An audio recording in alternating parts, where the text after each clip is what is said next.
The broadcast is now starting. All attendees are in listen-only mode. Good evening, everyone, and a very warm welcome to the third of our Teaching for Neurodiversity Train the Trainer webinars. The webinars are funded by the Department for Education as part of a Dyslexia SPLD support project. My name's Alison Keeley, and I'm a Regional Manager with Dyslexia Action, which is one of the charities involving the Teaching for Neurodiversity project. We hope that you've already accessed parts 1 and 2 of the training, either by attending the webinars or by listening to the recordings. If you haven't managed to do so yet, the recordings are available on the Dyslexia Action website on our projects page, and you can go there and access the recordings from there. For everyone attending tonight's live event, you'll receive an email at the end of tonight's session giving a link to the recordings and all of the relevant materials. Tonight's session is called Classroom Support Strategies.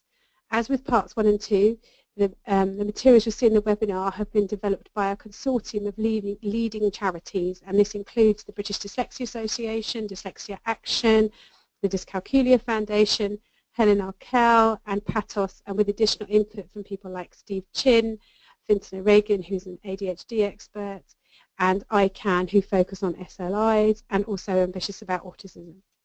To support you while you are listening to the webinar, it's a good idea to have the PowerPoint to hand so that you can refer to it and make notes. The PowerPoint can be accessed in the handout section of the webinar. Just as during the previous webinars, we'll be taking questions at the end of the presentation. So remember, you can post a question at any time using the facility on the screen. We'll select the most representative questions to discuss at the end. If we don't get round to answering your query during the session, we'll try to include it in the list of questions that we post on the BDA and Project Partners website after the event. So, I am now delighted to be able to introduce Kathy Carman of Dyslexia Action, who is delivering tonight's webinar. Over to you, Kathy. Thank you, Alison, thank you. And welcome everybody to this third part of Teaching for Neurodiversity. As Alison said, I'm Kathy Carman. Just to give you a brief idea of my background and where I'm coming from as I talk through this, I've been a teacher for many, many years, too many years to mention, and as a specialist leader in education in English, I decided I needed to know more about dyslexia. I therefore did my Masters in Dyslexia and currently work for Dyslexia Action. That's just to give you a bit of background in terms of where I'm coming from, because I'm speaking as a teacher, basically. So the third part, when you're delivering it to your colleagues, it's basically asking your colleagues to look at the following slides and to think about in terms of their own teaching. They will find that a lot of the things we're talking about, teachers already apply in their teaching. They already use these strategies. However, it is a really good point for teachers to stop and think. It gives them that time to be reflective practitioners, to consider what they put into their practice, to consider what they're going to add to their practice. So we're going to ask them in this third part to think of 2 or 3 ideas that they're going to take back to class and they're going to implement. And it's really important that they do it in such a way that it's embedded into their practice. So we ask that they do this through an assess, plan, do, review cycle. And obviously when you have your staff meetings, your staff will be able to, following this, once they've had time to embed it, they will be able to meet together again and discuss what they've implemented, how they've implemented it, and how successful it has been. Learning walks are also a really good thing to include as well. So we're going to move on now, but we're going to, before we look at any of the strategies, it's a good idea to ask staff to read this and to consider this from the Code of Practice. So the purpose of identification is to work out what action the school needs to take, not to fit a pupil into a category. The support provided to an individual should always be based on a full understanding of their particular strengths and needs, and seek to address them all using well-evidenced intervention targeted at their areas of difficulty. and where necessary, specialist equipment or software. So before we go on to look at support strategies, it's worth considering this paragraph from the Code of Practice, and think back as well to the checklist which was looked at in the previous part. So we're not aiming to label pupils.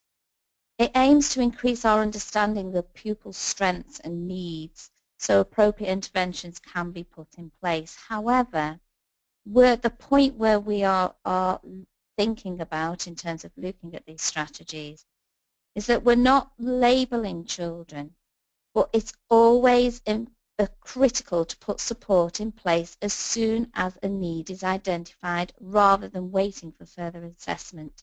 So in other words, all these slides, they need to be implemented right in the early stages. In fact, they will benefit all pupils in your class. So from a motivational perspective, it's important to provide this support so that the pupils experience success and improvement as soon as possible. And we know as well, it has been well evidenced that the sooner we put that into practice, the better. So stress this with your staff, these points before we look at the slides, before you look at the slides with your staff. And just one final thought, the SEND Code of Practice 2014 makes it clear that settings are expected to identify and support students with SEN at as early a stage as possible. Research shows that intervention at age 4 and 5 is more effective than intervention at 6 and older.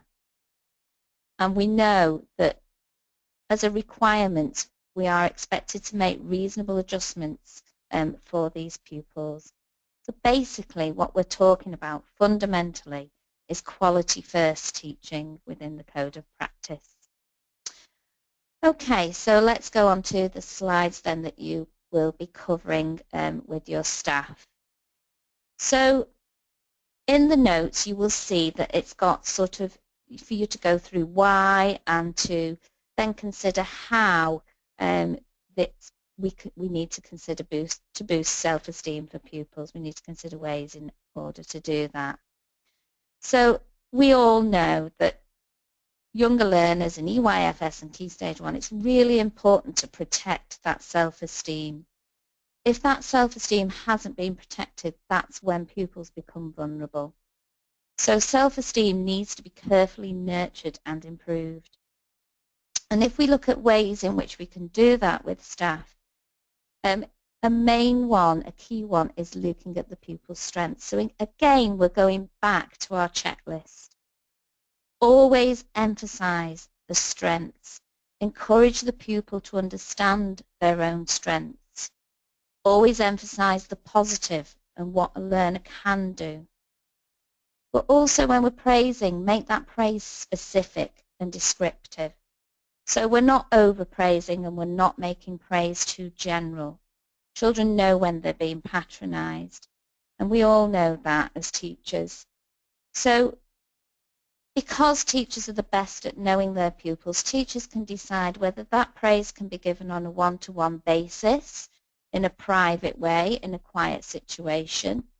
However, there is always a time when praise is best given and can be given to raise the profile of that pupil in the class. Again, that is down to teachers' judgments on the basis of the pupils and what they know about pupils. But I know I have used it in a sensitive way to really promote that pupil within the class and how other pupils in the class perceive that pupil. And it really, really works. Another strategy to consider is reflective listening. It is important that as teachers we do this and we listen to check learners, to check their understanding, and then from there we can take the learning on. So that reflective listening is really, really important part. It's part of our mini plenaries as we move through a lesson. Now in the notes you will also see, and I'd like to bring your attention to example really, for example, a writing task and how it's so important to show children how to plan their writing how to use mind maps. We know in terms of memory, in terms of working memory, etc., that if we can teach pupils the skills to succeed, that will boost self-esteem. And this, in the notes you will see, it talks about developing work, building it up so that eventually they can build it up in chunks to produce the final piece, and that is really important for our pupils. It helps them to achieve in all subject areas, so we're not just talking about English, we're talking about applying these skills to other subject areas as well. So that's another strategy that teachers can consider in their planning. Okay, now a lot of these slides, they do tend to sort of interlink with each other. And so we come to understanding challenging behaviour. When we see pupils in our class, you will know, and your teachers will know, and ask them to think about it. You know, those pupils who have quirky behaviour, who get frustrated, who get angry.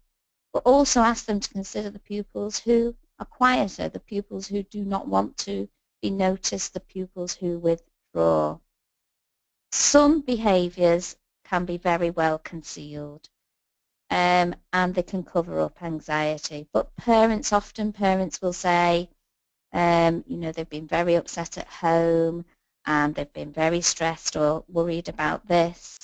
And it's important, as we know, to listen to parents, because that could be a case that the child is concealing the frustration in class and it's being displayed at home. So as teachers, we really need to think about what those triggers are. Now, a major thing in the classroom, you know, to create those triggers is sensory overload. So when we're thinking about sensory overload, we need to think about noise in particular. We all know it's so important to use talk in the classroom, etc. However, there does come a time in the lesson, a point in the lesson, where it's important that there is quiet to ensure that pupils can focus. Noise can make it for some pupils really difficult to focus and really difficult to achieve. And in terms of sensory overload, it's thinking about the classroom, it's thinking about where to position the pupil. We want them to see the working walls quite easily, but we also don't want them to be overloaded with too fussy displays. So it's really thinking about where you're positioning them in the classroom so they haven't got that sensory overload. Ensure that the lighting is right as well, and mainly, fundamentally, ensure that the classroom is a positive environment for learning. So we as teachers, it's so important that we create that atmosphere of trust for learners. And we can do that using different strategies, such as asking the pupils, all pupils in the class, make sure that they know that if they have a problem and if they haven't been able to deal with that during class, or if they need to talk to you quietly, that you will be there during break time for them to just slip in quietly or just stay behind as everybody else is going out for that minute, so that they can have that moment and have that discussion with the teacher. It's always important to make sure pupils know that they can do that. Another way of supporting pupils to reduce those triggers is ensuring that they've got those visual reminders and those prompts where possible, so they know what is going to happen next. But if it really comes to that point where they can't cope, think about how an area in the classroom can be developed if it's not already there. It could be something as simple as an area where there are books, etc. But it can also be an area, maybe a reflective area can be developed in the classroom. Previously in Key Stage 1 and early Key Stage 2, I have been fortunate enough to fit tents in. I know that's always, you know, not always possible. But then just teaching those pupils to learn their own triggers and to recognise their own triggers as well, and to support them in knowing what to do, to move themselves away, to have a quiet minute. And often these pupils get very tired So if they can just withdraw for a moment and then come back again into the situation, that can help them as well. And of course this links well with motivation. Now motivation, as we know, is a vital factor for learning. However, if self-esteem is low, motivation will be affected. So when we're setting goals with pupils, we need to consider the following things. So you can go through these with your staff. Goals need to be simple, they need to be achievable, and that's what's so good about SMART targets and about differentiation, differentiated targets. However, it's also important to teach pupils the ownership of these targets. It's important that they have an input in their goal setting. It's important that they feel in control of their own learning. So as you can see, everything I've said up to now is nothing new. We're talking about quality first teaching. But it's good to think about how we're going to implement that. One thing I would say is that when we're creating those SMART targets, that we do not underestimate learners. We make sure that, think about, we will have pupils in our class who will be hitting their targets, who will not be going under the radar, but in other ways, and by developing your profile, you may have recognized that they are underachieving. And so in terms of those pupils, for example, don't underestimate them in setting targets. And in terms of those pupils as well, just a little aside, but when you're thinking about where they sit in the classroom, etc., do they need to be sat on the table with lower attainers? Is that appropriate all the time? So it's thinking about those targets in different curriculum areas as well. And obviously this leads in nicely into teaching metacognition, because metacognition can be defined as knowing about knowing, or an awareness and understanding of one's own thought processes. So it can be thought of as knowing how to learn. And we will talk about multisensory approach in a moment.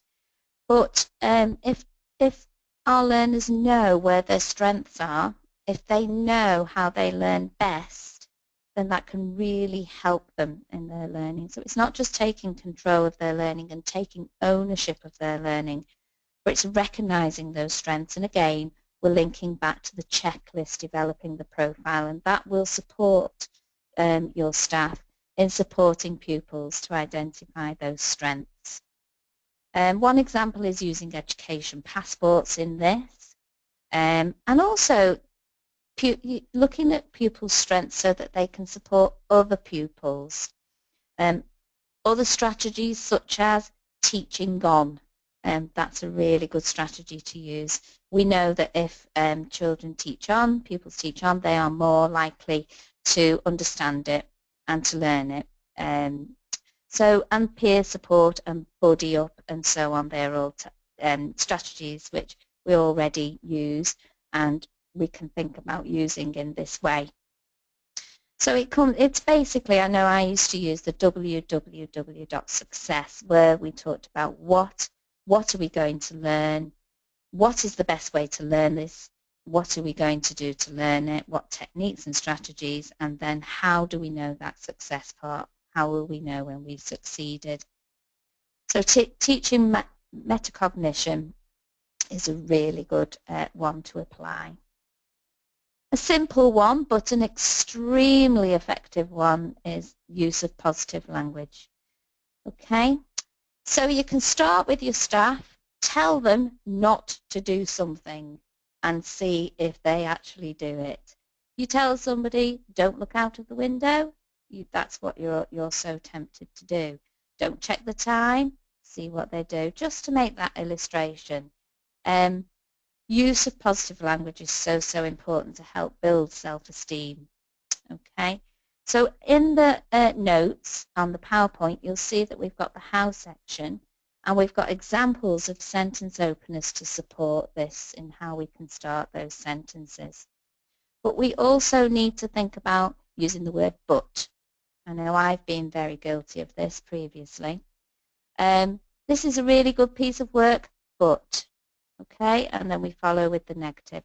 So try to avoid that, and teachers may choose to implement just using some of those sentence openers instead of using more negative language, and it's just examining ourselves, and again it's that reflective practice. Okay, so multisensory techniques. Now, when I have taught, delivered this rather, I have used a clip which we will be providing to you if we haven't done already. And this clip is just a really good example of how multisensory teaching really works for all pupils, not just SPLUD. So thinking about it, it's a link, and it basically is learning how to count in Japanese to 10. However, what it does is it picks out words that we already know which are closely linked to the Japanese language as it says it. And then if we also add the actions, it really helps us to learn. Now, if you do this with your staff,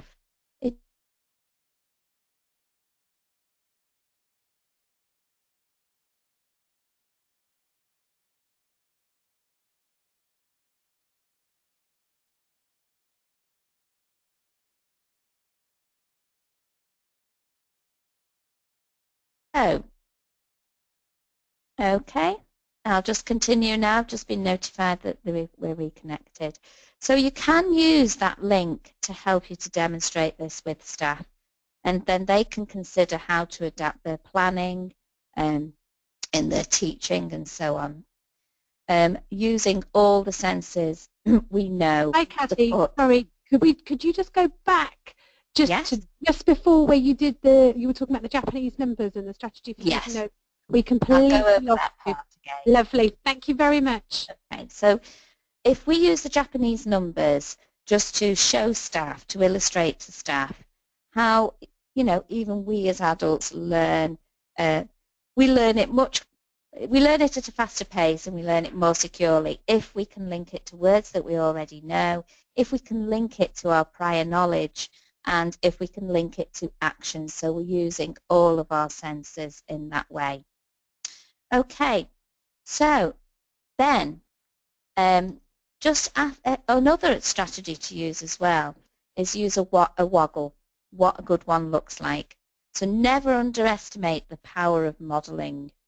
It's really, really a good thing to use. When planning for lessons, never underestimate the use of visualization. That's a really powerful strategy. And teach students as well to take notes effectively by using abbreviations and symbols or mind maps and doodles. So they're using those senses to support the auditory skills. Encourage learners to use their own voice to support memory.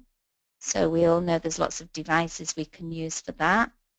So recording and listening back to their own voice is really effective. Use of talking tins, iPads, etc., etc.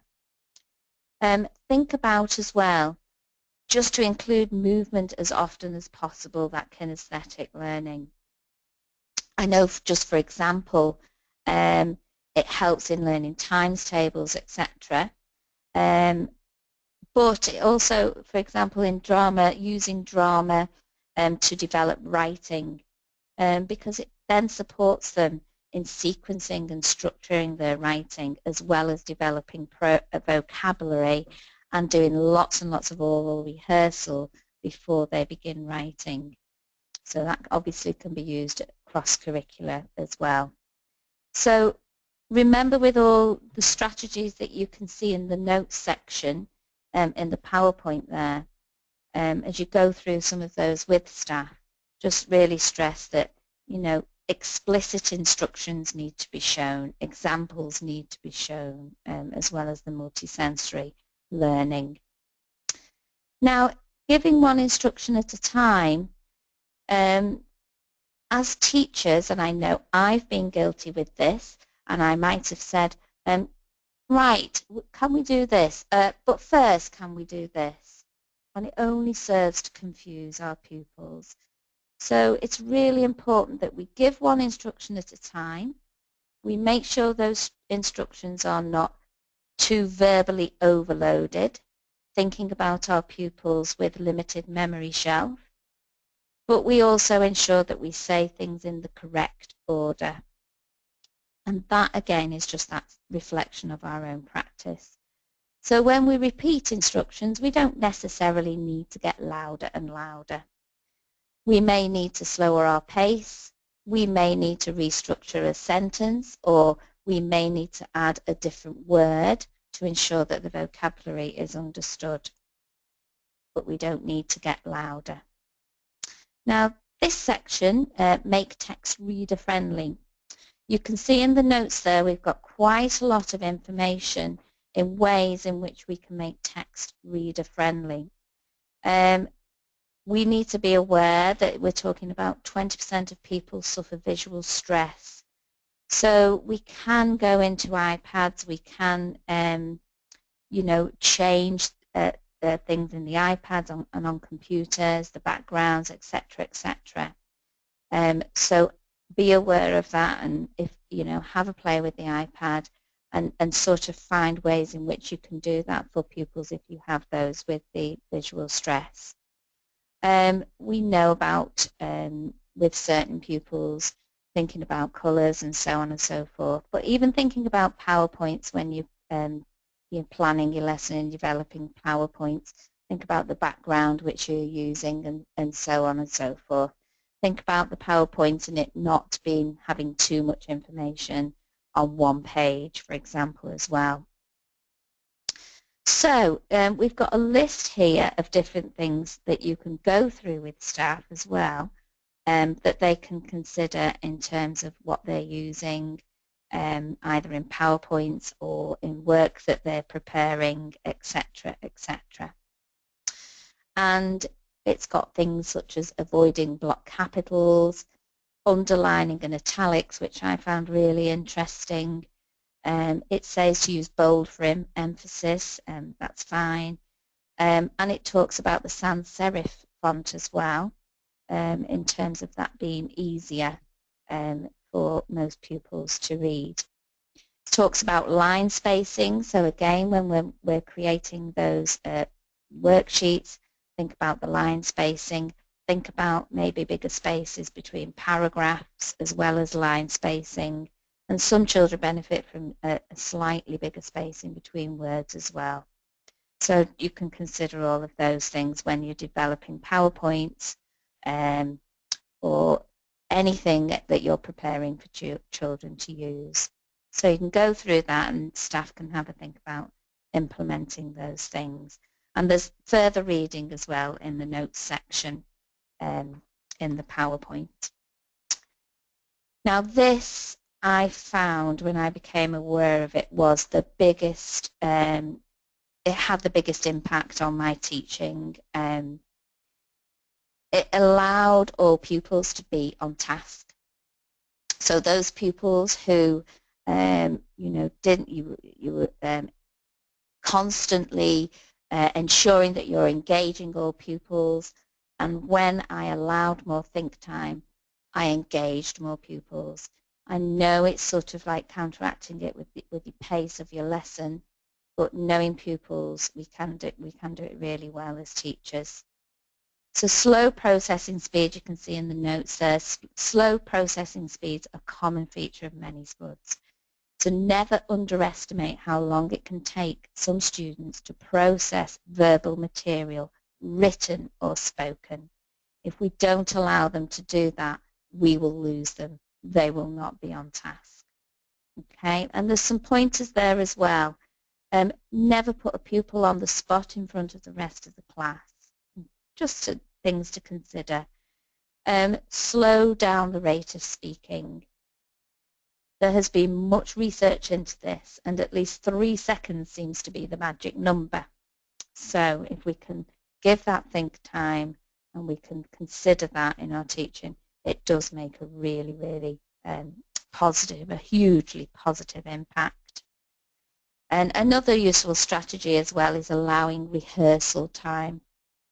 So in whatever we're doing, you know, give those pupils that rehearsal time, that oral rehearsal time with partners, etc. And another strategy which I'm going to talk about, which I know I was very guilty of, don't talk when students are writing. So ensure, it comes back to ensuring that we've got that peaceful, quiet environment in which for them to learn and reduce the distractions. Okay, so reduce memory load. Now again, in terms of planning a lesson, this has a huge impact on how we deliver a lesson, how we teach, what we choose to teach, and how we choose to teach it. So this slide is really useful, talking with staff about short-term memory, long-term memory, and working memory. So they have some staff obviously will know about this, and some you may need to go into this in a little bit more detail so that they understand it. But an effective way of demonstrating with the staff when you're delivering this is just demonstrating short-term memory and working memory is by using a digits forwards and reversed activity. And there's a link there that you can use when you're delivering it, which is very useful. And just ask people to consider in terms of planning how they're going to chunk information rather than there being too much overload on the working memory and in that short-term memory. So in other words, reduce memory load to make tasks more manageable. Study buddies can be used to support pupils in this way. And another way that you can really reduce memory load is by having those visual cues in the classroom. So it's a visual memory of what they need to do first, what they need to do next, and so on. Now, working walls are a really good place for us to do that. For example, even in maths, if we're talking about step 1, step 2, step 3, and for example, in a problem which needs to be solved, if those steps are visual and the pupil can see them, it frees their working memory so that they can focus on the number and the maths that they are doing. So that can be applied in many areas of the curriculum. So having those visual things on the working wall, or if a pupil really struggles with looking at a working wall, you can have them on the desk at the side or even stuck in the workbook or etc., just to free that working memory. Okay, so it's again, we're talking about small changes that can be extremely effective. Now, keep your language simple. Note the distinction between speech and language. Often it's thought that if a person speaks well, they must be able to understand too. However, we know this is not always the case, and if we go back to the iceberg, so if we think about BIC and CALP, basic interpersonal communication skills, and cognitive academic language proficiency, there is a difference, and it's going back and thinking about Cummins. So we need to be aware of that. Even those children that seem verbally very able, we can't necessarily presume that they are understanding what we are saying. So use the simple sentences. Again, it mentions here again about putting things into sequence. Allowing think time, again. Not using idioms or double meanings such as pull your socks up. I know I've been guilty of that. Avoid sarcasm, obviously.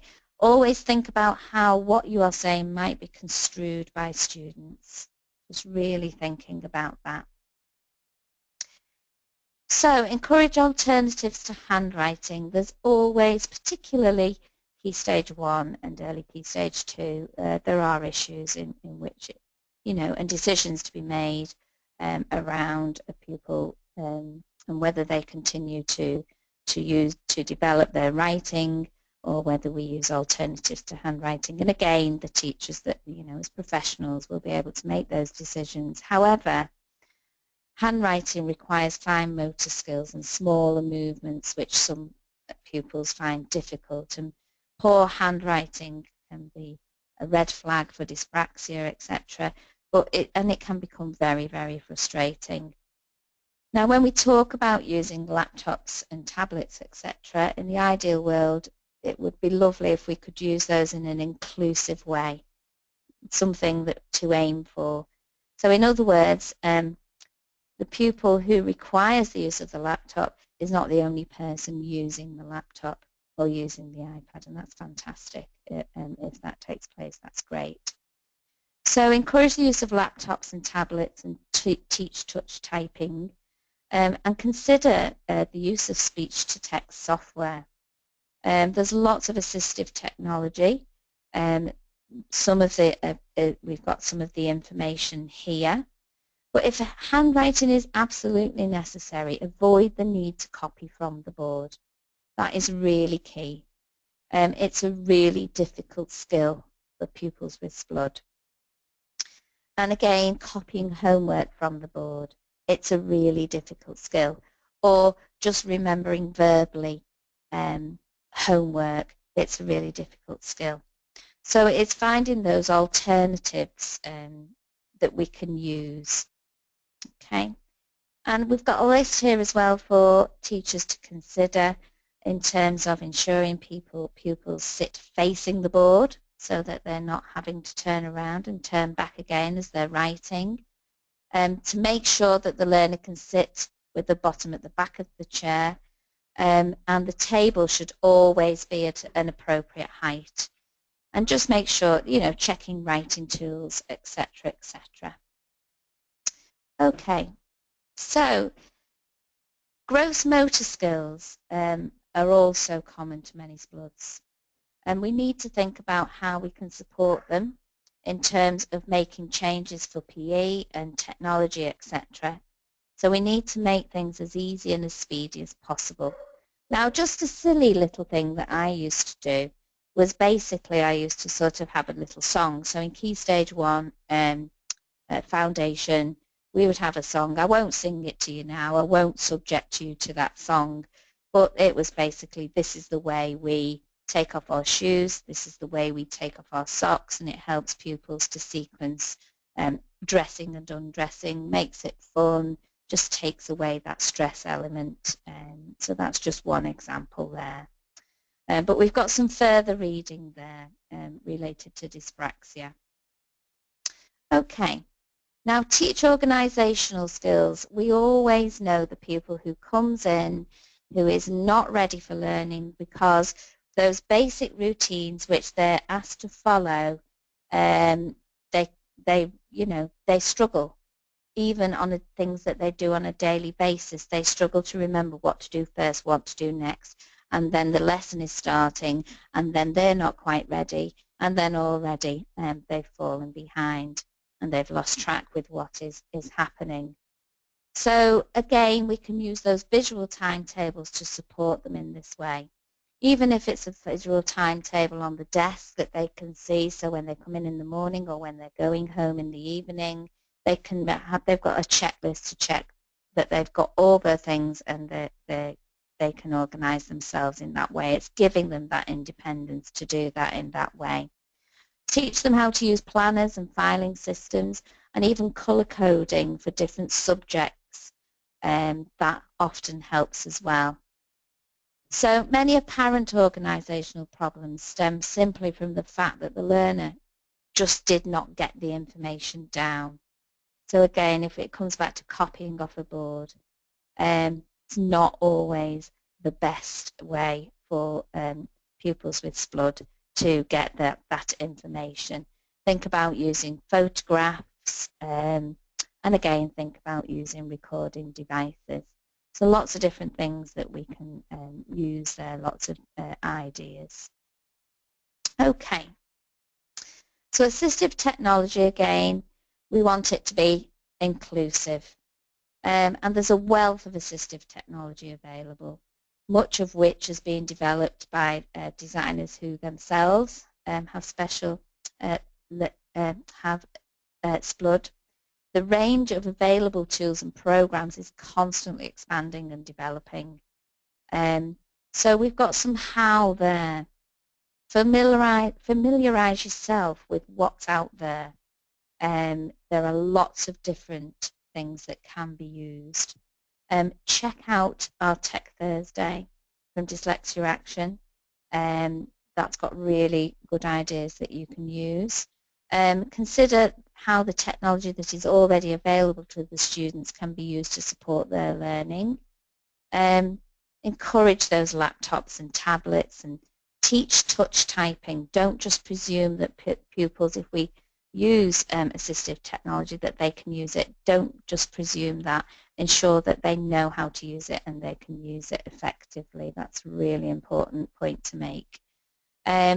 So we've got some links there for further information, which you can share with your staff, and then you can consider what resources you have and how you can best use them. High expectations, so important. And again, with staff at this point, it may be worth referring to the SEND Code of Practice at 6.12. The National Curriculum Inclusion Statement states that teachers should set high expectations for every pupil, whatever their prior attainment. So we're talking about all pupils here. And again, I'm just coming back to those pupils that may be hitting targets, but they may be underachieving, and don't lower expectations in any way. So we have to say this because teachers have been known to lower their expectations for pupils identified with SPLUD. And also in the case of higher achieving learners with SPLUD. Teachers may assume that they are achieving well and they do not require additional support when in actual fact they do to reach their full potential. So we've got a list again in the notes there of how we can consider doing that. And it's just asking staff to reflect again on their practice and on their perspectives. Now once you've gone through the slides, you can come back to Sebastian from the first two parts and have a look at Sebastian with the staff. Refer back to the slides. So here you can see in the notes we're looking in terms of Sebastian as his organisation, his challenges, metacognition, his attention, his visual stress and reading, etc. But we're also looking at Sebastian's strengths, how he is empathic, those sort of strengths that can be used to support him in class. And it's having that discussion with staff so that they can then look at their own pupil, which they have been considering. And at that point, you can give the staff time to discuss some of the slides and how they would be appropriate for their pupil. So in other words, when they're selecting the strategies that they're going to put into place in their own teaching and embed in their own teaching, they're relating it back to the pupil, to their own pupil, and how that's going to support their own pupil, and allow that time for discussion and for feedback and so on. Okay, so you'll have to consider in terms of how you're going to cascade the training. If you've got any questions around that, we'd be only too happy to help you with that. And just to recap then, in terms of what we have covered. So if we've got part one, seeing the whole picture, part two, understanding neurodiversity and using a combined SPLUD checklist to inform our observations of pupils' needs, and this evening, part three, classroom support strategies to meet the needs of all our pupils, quality first teaching. Okay. But what we've basically been looking at here this evening are those core skills. It says in the Rose Review, it divides training into 3 levels: core skills awareness, advanced skills, enhanced and specialist skills. We're really looking at those core skills and how to embed them into teaching and raising that awareness. Right, so at that point, if we have any questions, if anybody would like to ask any questions, but I'd just like to say a very big thank you to everybody as well for joining us this evening and for giving your time to do this. That is very much appreciated. If you, we will answer some questions this evening, but if you do need any support or further advice or with any of this, you can see there how to contact either myself or Alison, and you're very welcome to do so. Okay, Alison, is it okay if I pass over to you now? Hi, Kathy. Thank you so much for that. That was absolutely brilliant. I've already had somebody called Patricia sending us a thank you, so that's marvellous. It's good to see. It's a pleasure. I just wanted to mention what, Kathy, it was making Nicola and I smile because you were affectionately referring to the sploods. So we just wanted to ensure that people were aware that obviously it's a more formal term would be SPLD, which stands for people with specific learning, and the D, there are some people who will say specific learning difference and some others who will say specific learning difficulty. At Dyslexia Action, obviously, because it's all teaching about neurodiversity, we prefer specific learning difference. That's our preferred one, but if you know, we just wanted to check that people were aware of that. So I actually have, I've got a couple of questions for you here. So the first one is from Jenny, and she's asking if a student needs to be diagnosed in order to put support in place for them.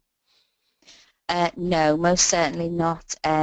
It's very important that if you use a checklist and you can already, you're developing a profile of a child, you can work from that profile that you're developing in order to meet their needs at that point. In fact, the earlier we intervene, the better, rather than waiting for a diagnosis. Okay, and I've got another question from Olive, who is saying, so first of all, she said thank you very much. She says, do we consider a deep understanding of visual learning to be an advanced or a specialist skill? Where would you think that would fit, Kathy? In terms of, sorry, do you mean in terms of the pupils? I think so. That's, I have literally pretty much read it. So that, you know, if a oh, Olive has said pupils, and I think she's talking about in terms of the pyramid that we saw a couple of slides ago. Okay, I'll try and answer this, Olive, but if I've not answered it clearly, just say. So in terms of using visual as opposed to auditory learning, all individuals are different, and we need to find out what the child's strength is.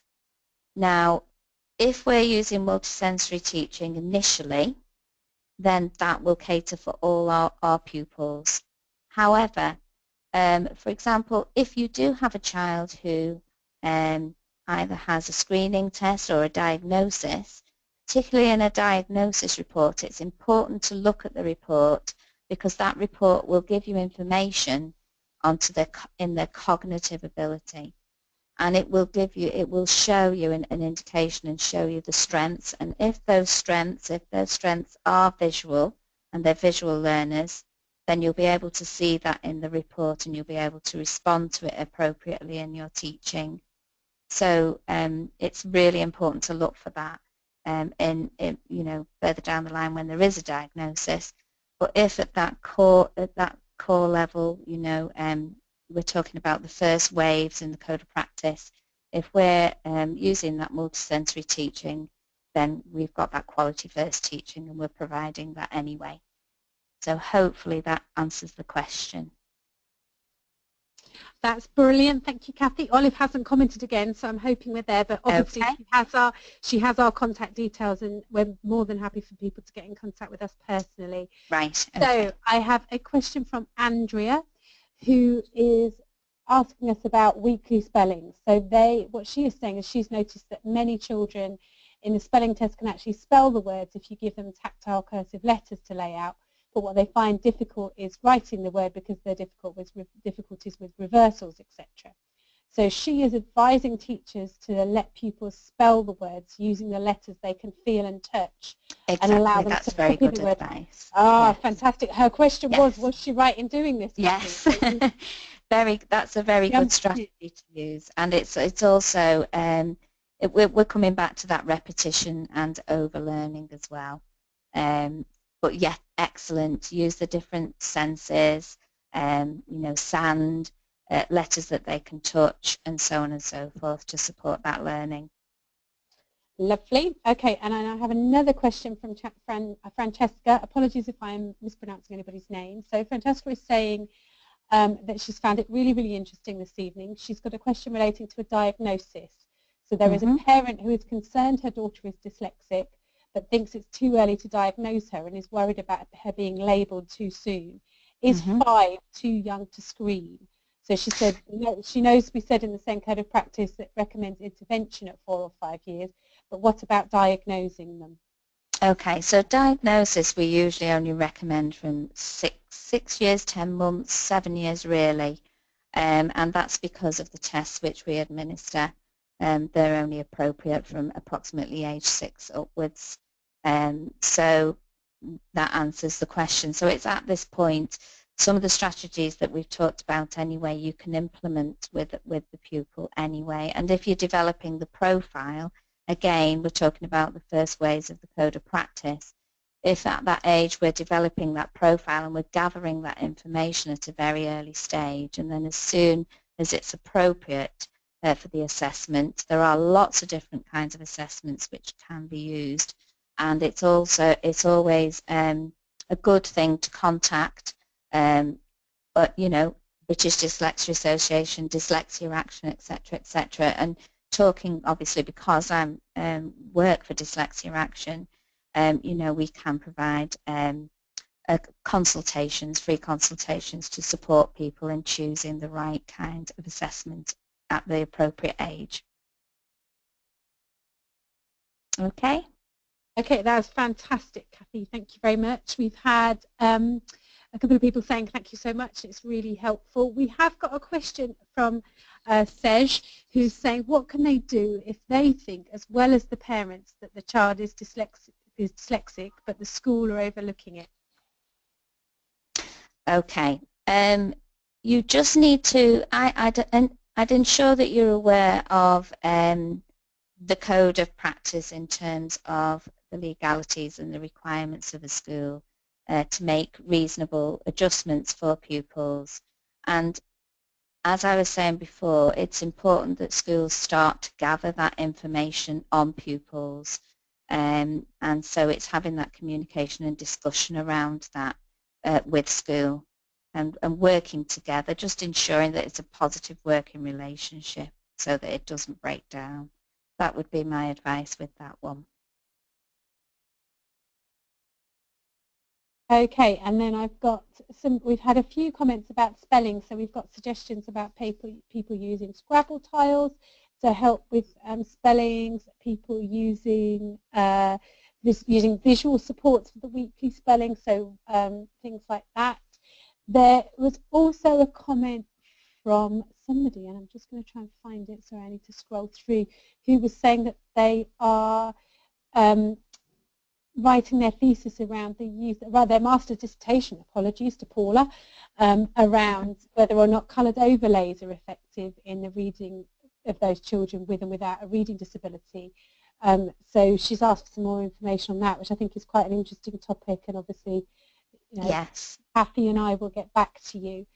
We are we are coming to the end of our hour now, so what we'd just like to say is thank you so much to everyone who's joined us. We're really sorry we haven't managed to take everybody's questions tonight, You've got my contact details, Kathy's contact details, and we're more than happy for you to contact us.